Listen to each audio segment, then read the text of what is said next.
নিজেদের প্রথম ২ ম্যাচে ২টিই হেরেছে নোয়াখালী এক্সপ্রেস। পরাজয়ের এই ধারার সাথে নোয়াখালীর বাকি খেলোয়াড়রা খুব একটা পরিচিত হয়তো নন, কিন্তু দলের হেড কোচ খালেদ মাহমুদ সুজন কিন্তু বেশ সুপরিচিত। গত মৌসুমে তিনি একটানা পরাজয়ের দুর্বিষহ স্মৃতি তৈরি করে ফেলেছিলেন। গতবার খালেদ মাহমুদ সুজন ছিলেন ঢাকা ক্যাপিটালসের ডাকআউটে। বাংলাদেশ প্রিমিয়ার লিগের একাদশ আসরে রাজধানীর প্রতিনিধিরা টুর্নামেন্ট শেষ করেছিল টেবিলের তলানিতে থেকে। ১২ ম্যাচের মধ্যে সির্ফ ৩টি ম্যাচে জয়ের দেখা পেয়েছিল ঢাকা ক্যাপিটালস। তবে প্রথম জয় পেতে অপেক্ষা করতে হয়েছে পাক্কা ৬ ম্যাচ। রংপুর রাইডার্সের বিপক্ষে ম্যাচ দিয়ে শুরু হয়েছিল একাদশ বিপিএলে ঢাকা ক্যাপিটালসের যাত্রা। প্রথম ম্যাচে তারা ৪০ রানের ব্যবধানে পরাজিত হয়। সেই ধারার সমাপ্তি ঘটে দুর্বার রাজশাহীর বিপক্ষে। এর আগে মোট ৬টি পরাজয় লেখা হয়ে যায় ঢাকার নামের পাশে।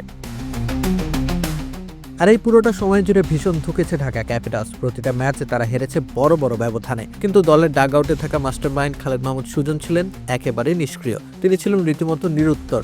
দলকে জয়ের রাস্তায় ফেরাতে নানা কাঠখড় পোড়াতে হয়েছিল সুজনকে। ক্রাঞ্চি রোলের ভিতর চকলেট ক্রিমের filling, all time cream roll, মুখে দিতেই স্পেশাল ইনসাইড। তবে যতক্ষণে ঘুরে দাঁড়ানো শুরু করেছিলেন ততক্ষণে সব আশা ধূলিসাৎ। এরপর অবশ্য বাকি থাকা ৬ ম্যাচে ৩টেও হেরেছিল ঢাকা। গতবারে ঢাকা ক্যাপিটালস দলটার শক্তিমত্তা নেহাত মন্দ ছিল না, তবুও ভরাডুবি হয়েছিল সুজন ও তার দলের। সেদিক থেকে নোয়াখালীর বর্তমান দলটা চ্যাম্পিয়ন হওয়ার মতো নয়, এই দাবি করেছেন খোদ সুজন নিজেই।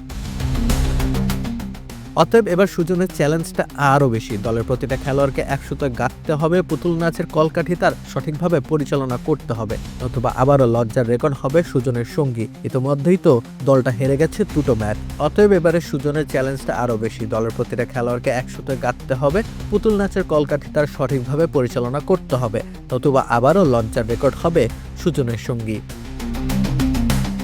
রাকিব হোসেন রুম্মার, খেলা ৭১।